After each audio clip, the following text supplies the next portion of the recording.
Welcome back to the channel, everybody. Appreciate you jumping on. XRP is a currency. That's already been decided and stated. Stick around to find out more on that. First, let's take a look at pricing. Things are looking up. Bitcoin above 68,000, almost to 69,000, sitting at 68,973, up over a little over 2% in the last 24 hours. Ethereum up almost 2%, sitting at 2,526. Solana sitting at 176, and XRP up 1%, sitting at 51, almost 52 cents. Let's jump into some news. First, coming from Bitcoin News. This is kind of funny, but maybe it's the universe speaking to us. It says, how concerned are you about the long-term status of the dollar? And the Treasury sign falls at that same moment as Janet Yellen is getting ready to speak. Take a listen and a look. And over a longer time horizon, how concerned are you about the potential impact of the dollar's status as the world's reserve currency? So if you couldn't see it and you're just listening to this and can't view the video, Janet Yellen is at the podium. The department sign is on the podium. And as this woman asks about the security of and the long-term status of the dollar, the sign falls off the podium. I'm telling you, the universe is speaking to us. Anyway, moving on to Mr. Mann, the timeline to Europe's digital euro. Take a listen to this interview with this gentleman. I can't read his name there in the background, but you'll be able to see it if you're looking at it.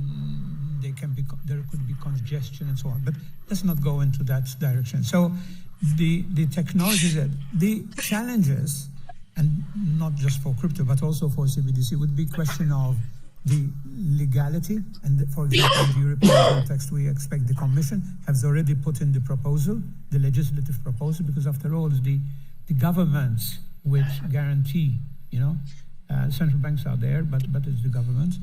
And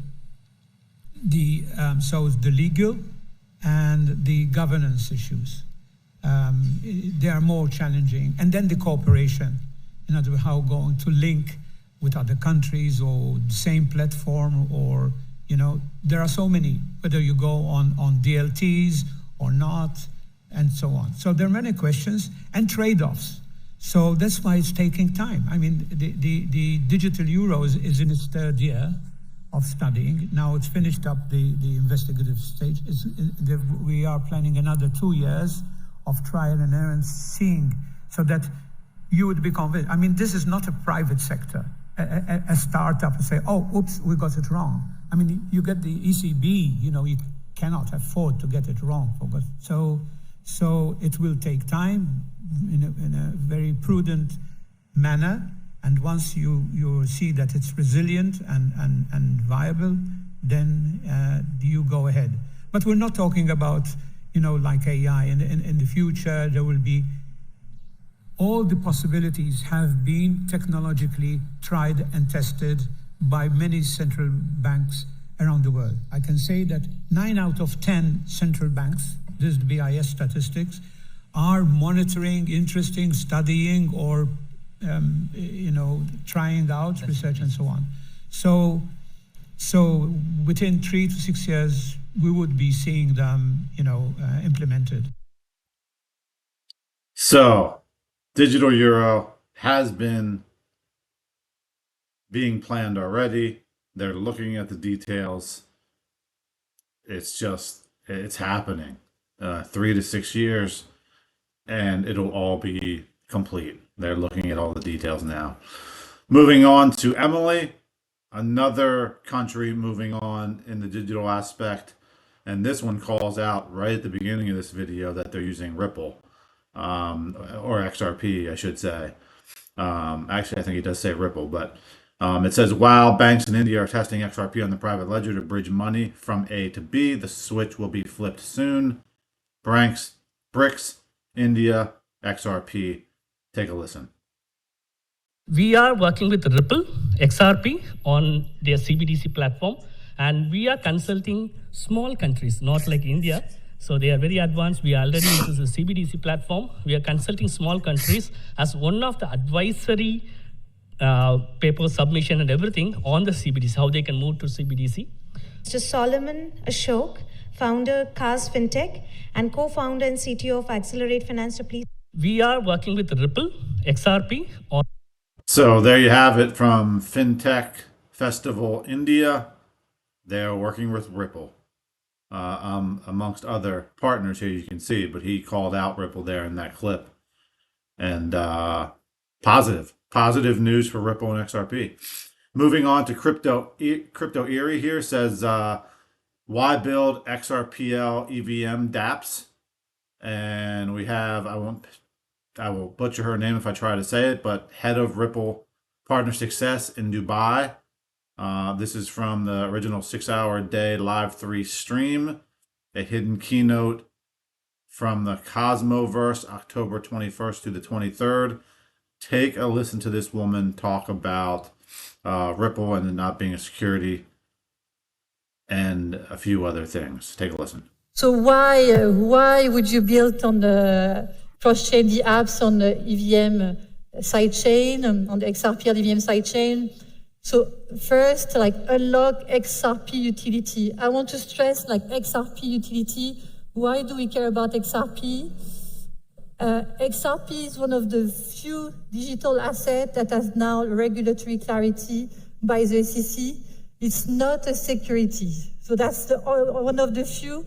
And I want to stress that because it took like years of sweat and hard work with the SEC to get there. So XRP, not a security, determined not a security by the SEC. It was a huge win for XRP and for the whole ecosystem.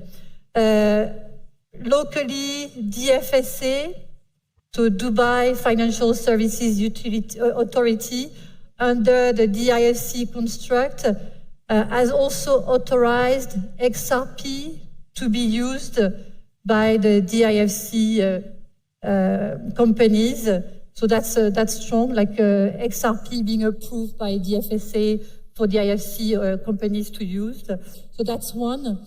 Then you can tap on the 5 million plus XRPL wallet that is growing, like exponentially growing. You can build new dApps that blend the best of both worlds between XRPL and EVM.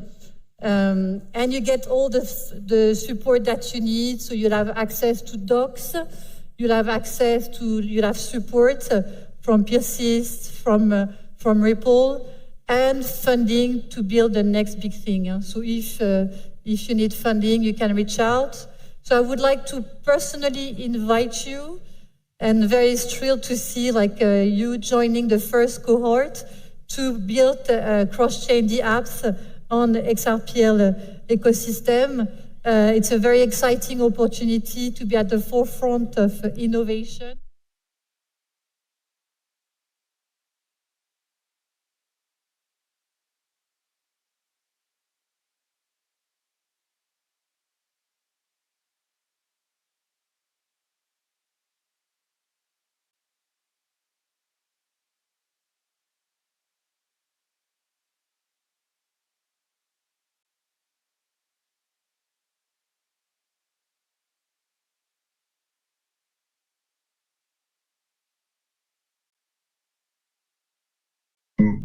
It's an established currency. It was actually declared formally a currency by the Treasury Department, FinCEN, in a settlement back in 2015, which to us, that was crystal clear. This is a currency. And as a currency, it's exempt from regulation under the SEC. That should be as a commodity, a currency, and under the CFTC. So certainly to me, that seemed crystal clear. But, I think, again, these are new things, even though they've been around for a while. And I know the regulators are well-intentioned. But it's kind of this fight on, hey, who owns the regulation of this industry? And that's fine. But, what they should be doing is making clear new rules. These are new technologies, and I think a bit of the problem is, trying to fit something like blockchain and interoperability protocols and cryptocurrencies, trying to fit that into rules that were established, 7 decades ago. I think that's a recipe for things going badly for the United States. So I think the hope is that we get really clear rules that again protect consumers and innovators. But I'll tell you this: I think this suit is not. So XRP was already deemed a currency, and then the different agencies began fighting the who's going to govern it. And like you said, and we've been saying, and a lot of people have been saying, we just need clear rules to the road and to the game, so these crypto companies understand how to move forward. And I think we're starting to get that. Hopefully, we'll get more here by the end of the year or beginning of next year. Coming from Mr. Man, Dubai is all in on crypto and digital assets as well. So you've got Europe, you've got India, and now you've got this gentleman from Dubai talking about how they're going to move forward. They'll help you move out there, get you set up in schools, houses, places of worship, because they want to be a powerhouse of a crypto hub. Take a listen to this gentleman talk about the future of crypto in Dubai. Most using them within our government departments. We are using blockchain technology. We started with blockchain technology in 2016 and we realized every applicable use case in the blockchain by 2020. So not only we are early, we are all in. So why now? There are different initiatives in Dubai that enable you as a crypto builder, a blockchain builder, a uniter of ecosystems to really hit the ground running. On the economic side, we have an initiative, a 10-year initiative that started in 2023, so last year, and it's a 10-year program to double the GDP. Doubling the GDP will need crypto, will need fintech, will need us to work together. The whole market cap for crypto is around 2 trillion, depending on the price, 2 trillion. We need to 10 times this at least in the next 10 years, if not more. This is not going to happen with us working in isolation. This is going to happen with us working together. This is going to happen with us with initiatives like D33, which enable AI, blockchain projects, give you incentives, gives you things like a golden visa for gamers with a program called Dubai Program for Gaming. A golden visa, a 10-year visa for crypto developers, crypto founders, crypto funds. A lot of initiatives when it comes to subsidies for VCs to move here to Dubai, for funds to move to Dubai, hand-holding initiatives as well. So we have 2 teams that are dedicated to help you out as a crypto founder. An explorations team that will help you move to Dubai and answer all your questions that have to do with, for example, crypto taxes, things like, where do I take my kids, which schools, I'm from a certain language in Europe or in Asia and I need a specific school, I'm a certain religion, I need a special school that really teaches my kids that religion and keep true to my culture and my religions and my values. Dubai values every person's value. So Dubai is going to help people not only get to Dubai, but help them build their crypto business over the next 10 years. And they want to double their GDP. That's impressive. Those are some lofty goals, but certainly Dubai is on its way. Appreciate you jumping on. Do me a favor, hit the like and subscribe button. Follow me on X at Orlando Mott, and we'll see you on the flip side.